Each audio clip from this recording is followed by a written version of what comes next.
Okay, everyone, welcome to Thursday class of literature. And again, we have some guest students, and I'm going to introduce them to you again.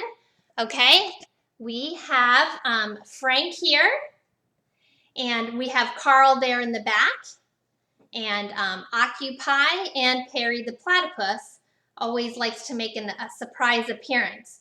And so these are our new classmates for today. Again, I am hoping that they behave really well and that we can have a great class today. Okay, so today let's just remind ourselves a little bit about the fact that every story, every book, every movie you watch, everything has some kind of plot. And let's remind ourselves what all the points of the plot elements are, because we can apply them to every single book we read. Okay, so let's begin with the first point in our plot diagram. And I'm going to give you a second if you can remember what it is. Oh, Carl, you know what it is. Okay, go ahead, Carl. That's right. It is the exposition. Okay, so the first part of the plot diagram is the exposition. That is the first part that gives you all the background information that you will need to know to help the story start going, okay? So far in our story, our background information is that we know Zora has lost her husband. There is a son named Hamid to her, a daughter, and another daughter, Kinza, who is blind, okay? So we also know that Zora and her 3 children were married off to another man who already had an older wife, but she did not have any children. Okay, so those are some of the background information things that we have for us already. Then we move into what is called, Perry, that's correct, rising action.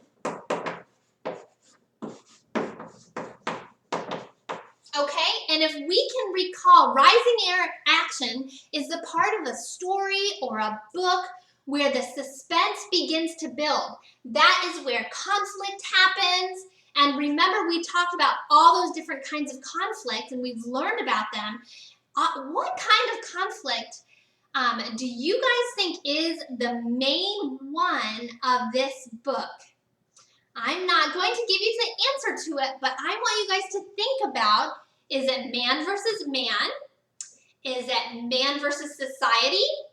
Is it man versus himself? Or is it man versus machine? Is it man versus supernatural? So you guys stop a minute and think about what the main conflict of the book might be. And we'll probably discuss this later, okay? So we've already had quite a bit of rising action happen in our story. And remember, the part of rising action that your class in particular, what you guys really liked about the Rats of Nim and even the Penderwicks is that the amount of rising action in those 2 stories you guys really held on to because of how adventurous it was. When we talk about Blue Willow, and we talked about the fact that you guys didn't maybe prefer that book, part of that was because the rising action did not have that same amount of suspense, like what's going to happen next, okay? It did have conflict, but it didn't have the same kind of suspenseful conflict that you guys seem to enjoy, which is just fine. There's nothing wrong with that in particular, okay? Just the differences in the kind of writing and the kind of stories that we read. So that's a really good thing that you guys picked that out, okay? At the top, we have the climax, which is the turning point of the book. Following the climax is falling action.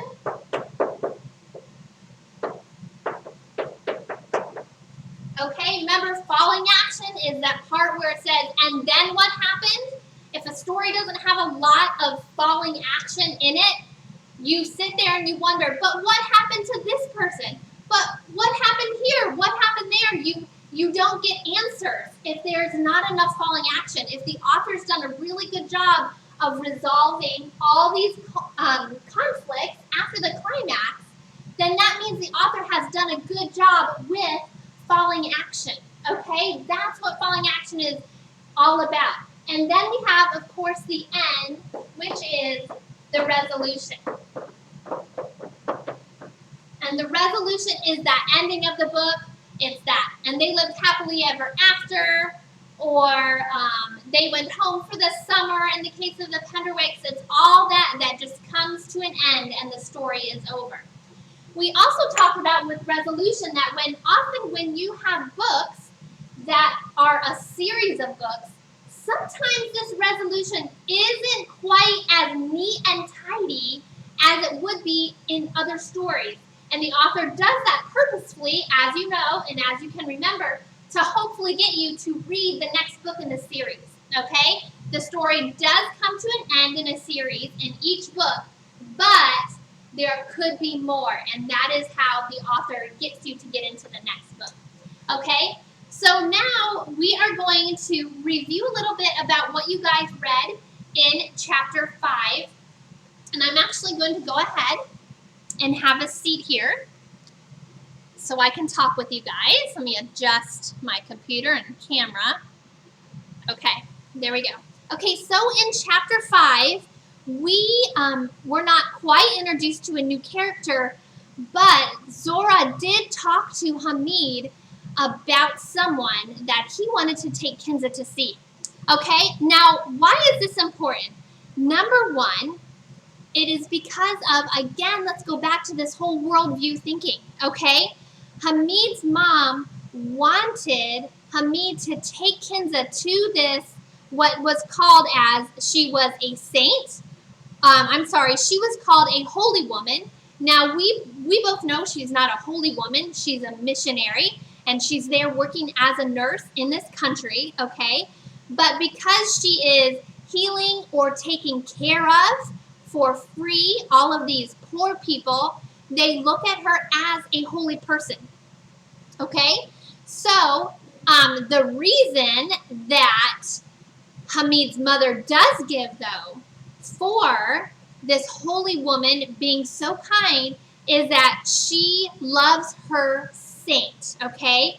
And so who do you guys think that, I'm going to adjust my camera a little bit more. Who do you guys think that Zora is referring to when she says saint? What do you guys think? That's right. She's referring to God and Jesus. That's correct, okay? So she is talking about the fact that she works for her God or her saint. Now let's talk about the fact that Zora already sees a difference in the nurse's worldview and in her worldview, okay? She talks about how the nurse took all the children up into her arms as though she loved them. So she acted differently, much differently than her elder wife, that's for sure, much differently than the other people in the village, because we know how much Zora was worried about being tattled on by other people in the village. And so this is a totally different way to act that Zora is not used to, okay? The treatment the nurse has for poor people and children completely contrasts what she has going on in her worldview, in her world at this time. Did Zora have any hope when she took Kinza up to that tomb to be healed? She didn't have any hope for that. She walked away wondering what kind of power God, or Allah in their case, and this saint actually have, because they did not heal Kinza. It did not heal her other family members when she had taken them up there. And so she does see a difference in what this holy woman has that is something, like I said, different from what she has already experienced. Okay? So I'm going to go over again. I'm going to stand back up and go over again your race answers. Whoop.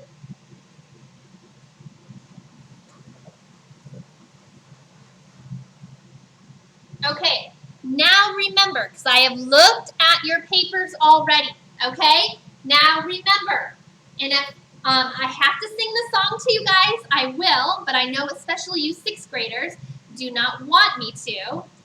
But if I see this again on your papers, I'm going to make you endure my singing, okay? Remember, even though you are at home, you can still do a wonderful, wonderful job with your papers, okay? When you are answering questions, use your race way to do it, okay?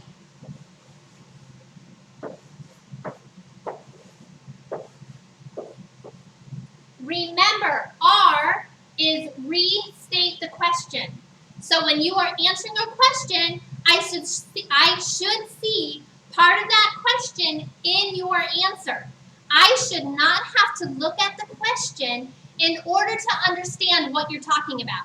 Yes, you may have answered in a complete sentence, but if you do not use part of that question in your answer, I have no idea what you're talking about, okay? And that is not a good way to answer a question. So restate the question in your own answer. Answer in your own words. Cite textual evidence. Remember. You cannot just willy your answers out of the air somewhere, okay? You have to be able to say, the author says, or on page such and such, chapter such and such, it says, okay? You have to be able to prove your answer. You can't just throw one out there and expect me to believe it, okay? Remember, you have to convince somebody of your answers. And explain your answer, okay? Make sure you've cited it, and then you can say, this tells me that this is true, okay? So I want you guys to keep that in mind as you're answering your questions this week, okay? Next week, we are going to switch, and we're going to go ahead and do a review of each of the different ways you have learned to interact with literature.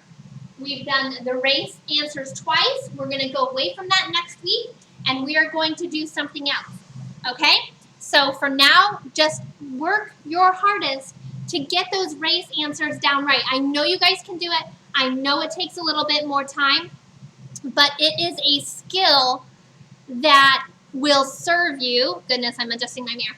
That will serve you very, very, very well as you continue and in your education and learning and all those kind of things, okay? So I am going to go ahead and read to you chapter 6. You may either choose to read along with me, or you can choose to pause now and read it on your own. That is totally up to you. I'm sure that Carl and Frank and Occupy and Perry, actually I'm going to move them because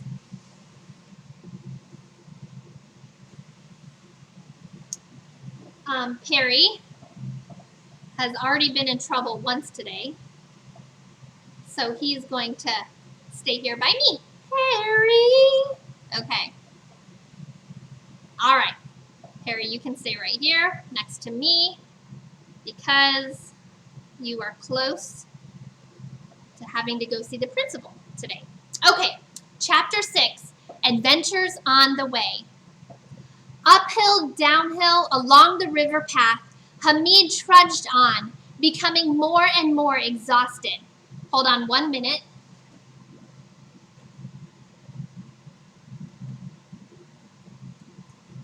Okay, I needed to shut off my air conditioning so it wasn't so loud here.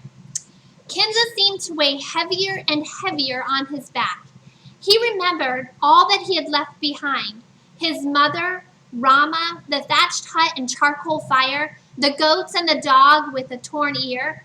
He felt afraid of the unknown he was walking toward, but he knew he must keep going. At last, exhausted, he reached a cornfield, and hiding himself and Kinza among the tall stalks, they fell asleep.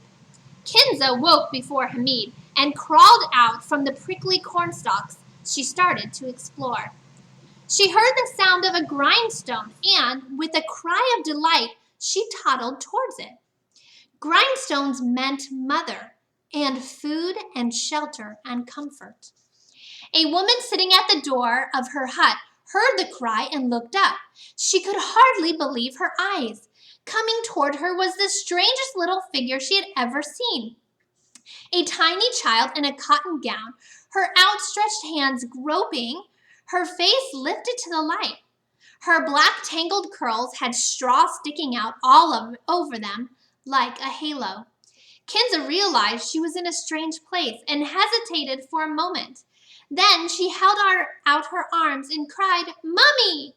The woman sitting at the grindstone was a young woman whose only child had died 6 months ago. Now this baby staggered toward her, crying, and the very words she had been longing to hear. She lifted Kinza into her lap and began kissing and soothing her.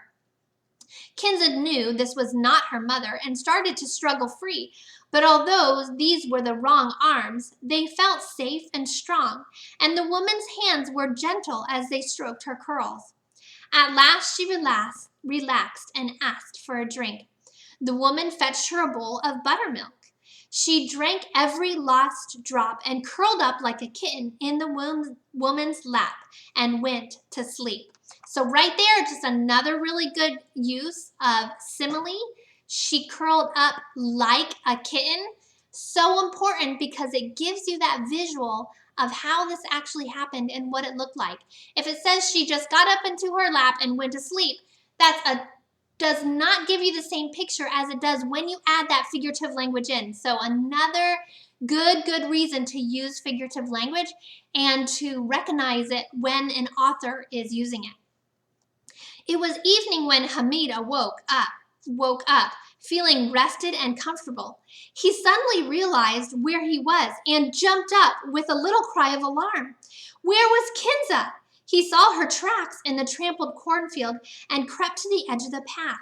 What he saw gave him a real surprise.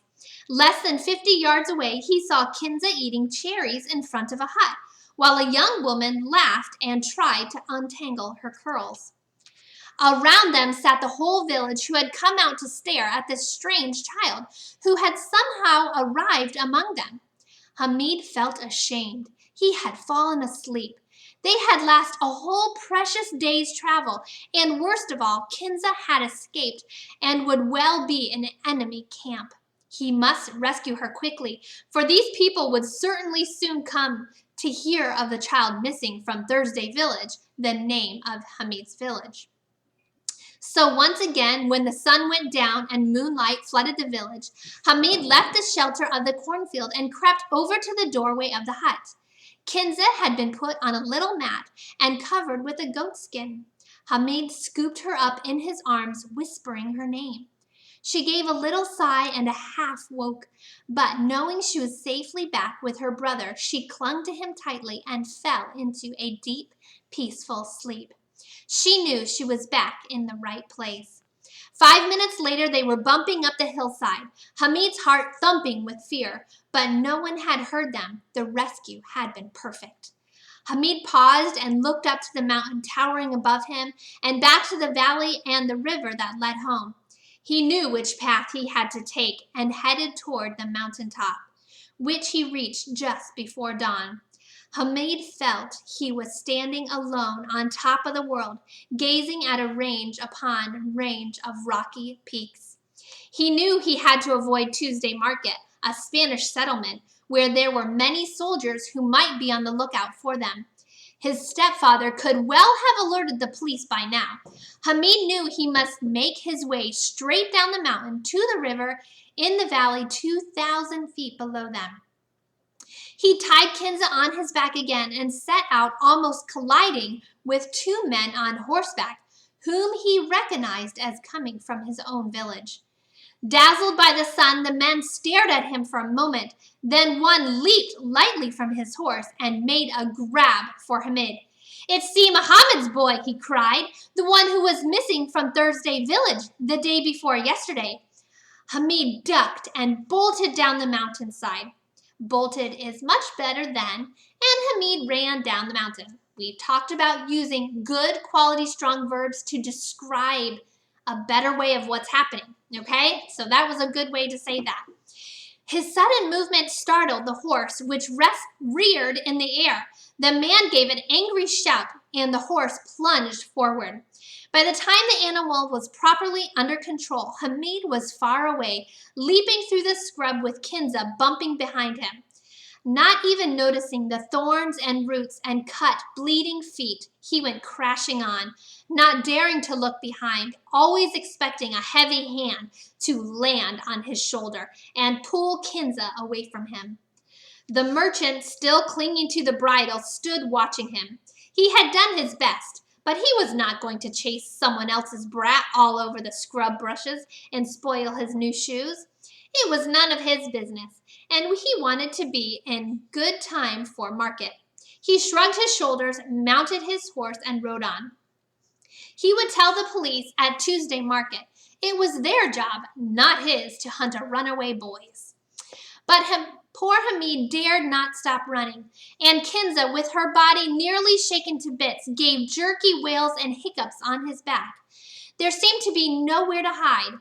Once he caught his foot in a root and fell headlong. Bruised and dirty, he was up in a second. He had noticed a rock jutting out ahead of him. He made for it blindly, rounded it, and found himself close to a thatched hut.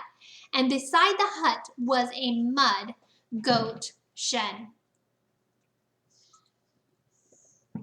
Hamid was quite certain that his enemy would appear at any minute around the rock, and this was his very last hope of escape.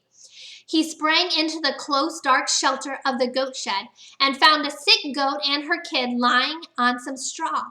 There was a pile of hay stacked against the wall, and Hamid burrowed into it. Then, like a hunted rabbit, he lay panting and shivering for half an hour. Again, another really good word picture there. When his heart was beating more normally, he wriggled himself around in the straw and began to think about his situation. He felt very ill and he was burning hot, and his head ached dreadfully. His limbs were heavy and stiff, and the straw pricked and rubbed his bleeding feet. They had nothing to drink that morning, and his mouth was parched from fear and running.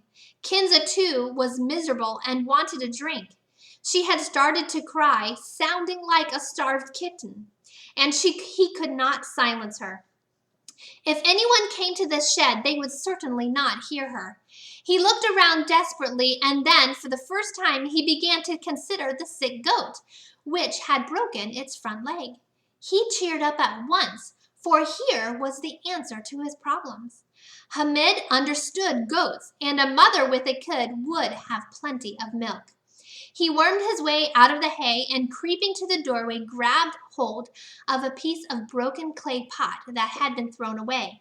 Then, with one eye on the house, he made friends with the goat and the kid, fondling their ears and letting them lick his hands. Then, once she trusted them, he lay down on the floor beside her, the mother, and milked it into the piece of pot. He carried the sweet, warm, frothing milk to Kinza, who drank it all up and mewed for more.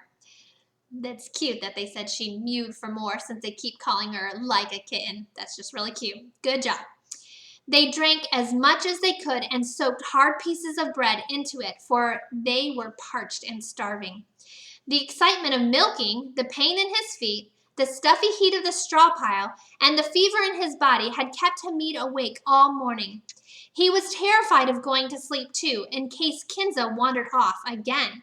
He looked around for a piece of rope to tie her to him, but there was nothing suitable, and he dared not go out until it was dark.